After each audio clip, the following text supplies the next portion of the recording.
Suara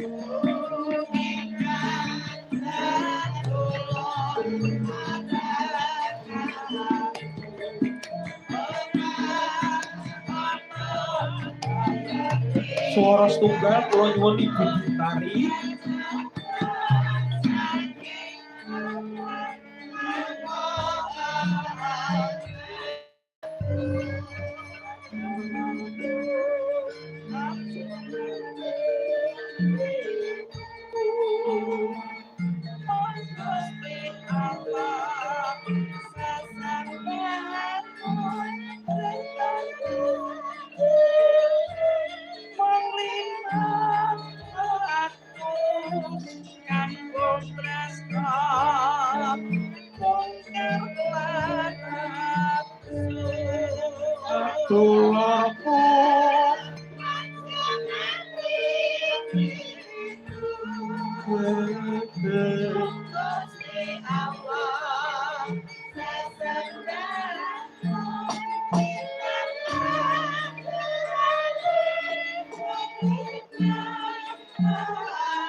Kanggo mbrasta mungkar kelawan nafsu muga kula awake dhewe keling marang dosane ngono ya lineburna ing dinten riyadin amin amin ya rabbal alamin sinden nggawa cacah jiro setunggal kalih tiga sekawan gangsal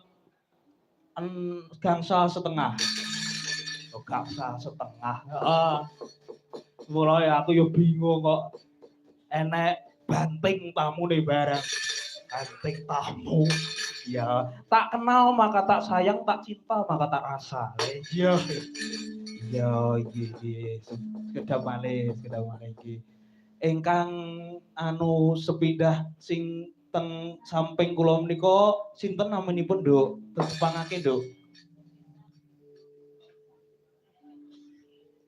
Nggih, sugeng dalu Mbak Yu Limbo. Sugeng dalu Mbak Yu, panjenengan paring asma sinten? Derek tepang nami kula Niken Diahayu Pratiwi. Niken Diahayu Pratiwi. Nggih.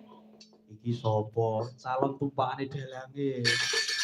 Aja, wong liya ora. Guyon kan? Guyon, arep ngomong apa iku? Iya, kudu mbok klarifikasi. Lah piye? Kayak mau soalnya nek wong tekok tenan lho. Masa iya? Iya. Lah wek lak tak tumpakne sepeda to rene. Mosok napa enten nggih Pak Bu gelungan niku ket wingking anu mostaka niki kok dugi cengel. Saking banter enek aku nyetir. Ayo tok kan iki wis ambesane wis numpuk. Dek iso mau ya Mas. Iya. Pije saka pundi, Nduk? Kula saking Tempuran Paron. Tempuran Paron. Nggih, menika kuliah wonten sampun rampung. Sampun anu buntas ya, Sampun. Alhamdulillah. Nggih, sembah nuwun nggih, Mbak nggih. Sampun sinengkuyung, Mbak. Salajengipun. Nah, iki sampun. Sugeng dalu, Mbak Yu. Sugeng dalu. Mas Dalang. Inggih. Panjenengan naminipun sinten, Mbak Yu? Kula. Heeh. Kula niki. Nggih. Kula paring asma Tias. Tias. Nami lengkapipun Fitrias Rahayu. Iki saya suwe aku nyidani sidan koclok. Monggo iso. Halus kaya ngene kok koclok gitu. Oh iya. Mbak Fitrias Rahayu mbakku dhewe. Bijil saka pundi, Mbak? Saking Ponorogo. Ponorogonipun pundi? Kecamatan Sukorejo. Sukorejo menika keng wayahipun Ki Yatno Gondo Darsono. Ngaten nggih, Mbak nggih? Wah, sembah nuwun nggih, Mbak, sampun disengkuyung. Nggih. Ingkang salajengipun nyuwun sewu Ibu Derek Tepang Hangladi Manuh, Bu. Dalem. Oh nggih.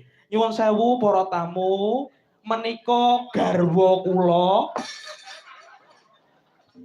Ora kok iki mbok tekoki sing kene wae kok tunduk dhewe. Cetok iki nek gone baku lho aku dalem. Garwamu terus nang nyangkani lho piye. Yo tak gede yo bingung.